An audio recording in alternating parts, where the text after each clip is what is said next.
Hey guys, and welcome to Vanilla Flavors. In this series, we'll be taking a quick look at each vanilla WoW class and seeing what they can bring to the table. In this episode, we'll be going over the Druid. So personally, I think Druids get a pretty bad rap in vanilla WoW. Druids are one of the least played classes, and with somewhat good reason. The class in general is labeled as the Jack of all trades and the Master of none. So why should you play Druid? Well, let's find out. Leveling as a Druid is actually one of the easier classes to level. There's little to no downtime when questing as a feral, and you can still heal dungeons if you'd like, just try and keep a cloth set in your bags. Having the mobility with travel form is also great before you get your mount. One of the personal reasons why I love leveling as a Druid is when the Horde try and gank me, I can just pop Nature's Grasp and run away, being the little bitch that I am. Stealth is also great for the same reason. Being able to sneak around in highly contested zones will save you a couple of corpse runs.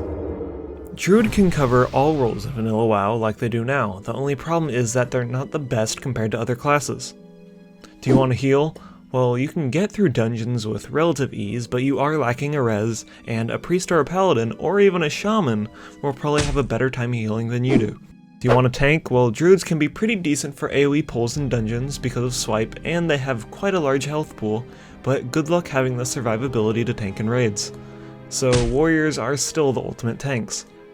How about balance? Well, they call them Oomkins for a reason. After a couple of casts, you'll be resorting to meleeing the boss. So if you want to do decent DPS, you're going to have to go above and beyond the Call of Duty. In the end though, mages will still do more damage. Do you want to play feral? Well, they can be alright on the damage meters, but you have one of the most convoluted rotations that relies on form swapping. Keep in mind, rogues will still be doing more damage than you with half the effort. So you ask yourself why? Why would I want to play a Druid? And the reason to play them is something that you cannot see on the damage or healing meters. From hopping in the bear form to pull off some mobs off your tank, to battle resing your healer, to keeping mobs entangled, Druid can bring a lot to the table with their utility, and they can be pretty flexible in sticky situations. 90% of the time you'll be seeing rested Druids in serious raids, but every now and then you might see a feral DPS in a group.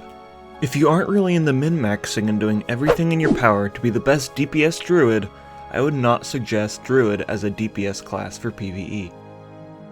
So Druids are one of the harder classes to PvP as. You'll be needing to do lots of form swapping to stun enemies as a bear, apply bleeds as a kitty, throw up dots out of form, and so on. Druids can really be a beast in PvP because of their ability to mold to any situation, just like in PvE. Feral Druids can be quite nasty to deal with. They don't do as much damage or stun potential as rogues, but they can heal themselves and close gaps fast with travel or kitty form. Balanced Druids are a whole nother story in PvP. With the appropriate gear, they can be crit starfall casting monsters. Sadly, Moonkin form is rarely used because of other talents that provide better benefits. Resto Druids can be one of the more slippery healers to kill in PvP. With things like Nature's Grasp, Travel Form, Hibernate, and Stealth and Kitty form, killing them can be a real son of a bitch. Resto Druids are considered the ultimate flag carriers in Warsong Gulch because of how difficult it is to really stop them in their tracks. Also, please note that there's a gazillion different ways to spec as a Druid. All of these are just a few builds that go deep into their respective trees. So for professions, I'll keep this short. Leatherworking and skinning if you want to craft some of your pre-raid best in slot. If you're rolling a Resto Druid, I would prefer herbalism or alchemy because you don't need to kill mobs for regions. You can go leatherworking and skinning, you're just going to be killing mobs pretty slowly. So all classes in vanilla WoW have weird quirks about them, but I think Druid probably has the weirdest.